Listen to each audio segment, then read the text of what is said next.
I think there's a lot of us in the market that just want Ergo mice. Ambi mice have been just dominating. They've been winning. They're clear.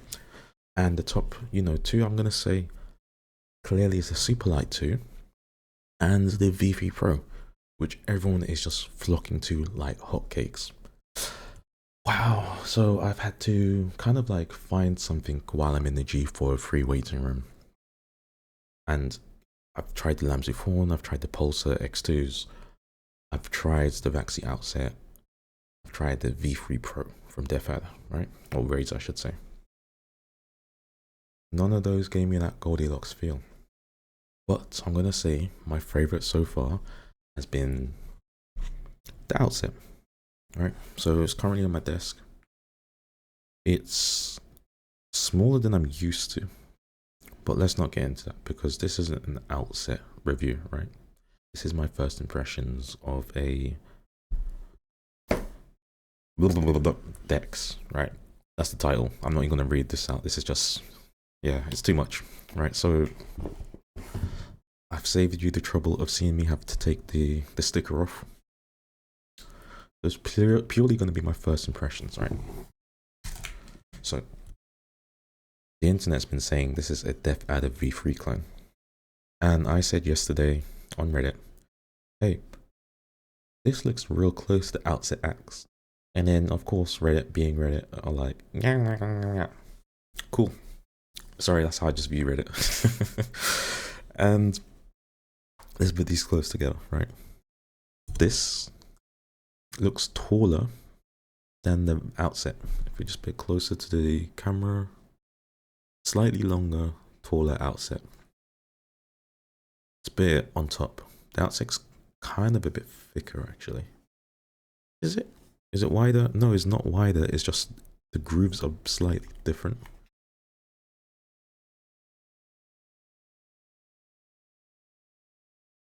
I'm trying to get the angles for you.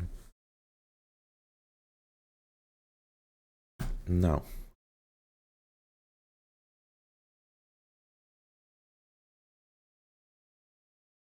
I'm gonna say this has a more, this has a more aggressive hump. But one thing that's immediately noticeable is this is light. The Outset's meant to be like 73 grams. This is meant to be 60. But I could just feel it. And I've gotten so used to this. I came from a LAMZU phone to this. And, I felt it as well, but I didn't really care. But this feels so light. And honestly, I'm going to say that this is giving me a Goldilocks feeling, right? LAMZU is kind of like, if we look at my grip here, can you see there's a bit of a gap here, slight gap. So we've kind of like gone into a palm fingertip hybrid / relaxed claw, whatever you want to call it. Kind of how I have to hold the mouse. This is like, I'm getting contact just in the inside. I'm getting contact. It feels real good. It's like an Outset that fills your hands out more. The material, it feels kind of like a slightly upgraded Pulsar in terms of the material. No creaking in the back and front. A little bit of flex in the center. A little bit. Clicky side buttons. Not really mushy, they're clicky. Same with the mouse 1. Maybe a bit closer actually. Mouse 1. Mouse 2. Mouse 1 again. You can't even hear that, that's mouse 3. Let's do the side buttons.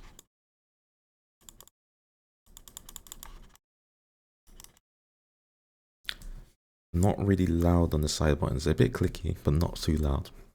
I'm just going to turn this off.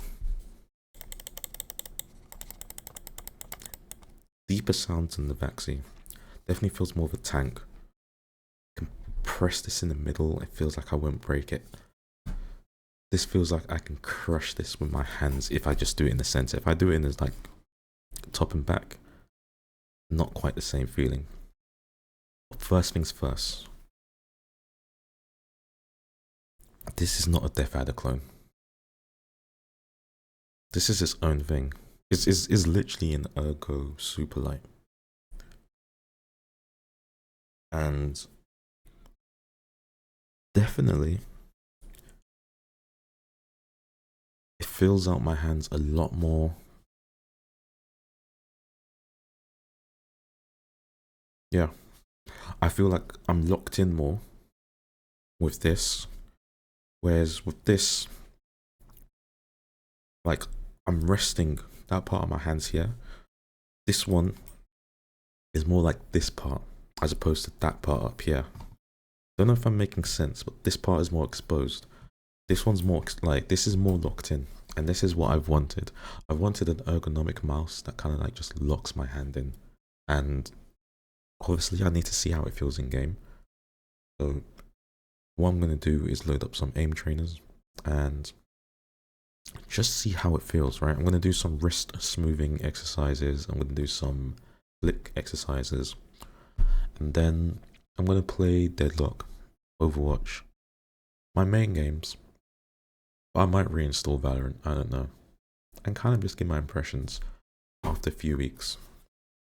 But so far, let me just summarize this to 3 key points. Locked in, ergo shape, not safe at all. Like, this is not a safe shape. But I think a lot of people are going to like it.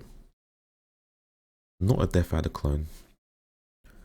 Not as chunky as you'd think. I think if you've got medium hands and you want to full palm this, you really can. If you've got large hands, I'm going to say, what was my hand measurements? I don't remember. Probably like 19.5 times 10.5, whatever you want to do. I'm talking non-freedom units, right? Centimeters. But I like this a lot. So we're going to take this off. Try the stock skates. I've also got some skates from the Superlight. And size-wise, they look like a perfect fit. So this should be fine. So if you got like spare Superlight skates, or you're looking for skates that could suit this, you should be fine. But obviously I'm gonna like do an actual comparison later before taking this off and screwing myself. Actually, while we're here, I've genuinely not unboxed this. So let's actually look at what's inside. So we've got the cable here. And we've got the receiver. Yeah. Kind of what you would expect. Nothing else to say. Overall, I'm really excited to try this out. Like, the moment I saw it, I knew I was going to like it. It's a lot smaller than I thought it'd be, and it feels weird to say. Because I've sold my Deathadder now, but my Deathadder and my X3 Large Pulsar were massive. And this just feels like a slightly taller, slightly wider Outset. Which actually is perfect, because I've been so used to this. Oh, and it's lighter. But let me see how it performs. So yeah. Hopefully those first impressions kind of like just clear up some misconceptions. And I'll see you in my next update.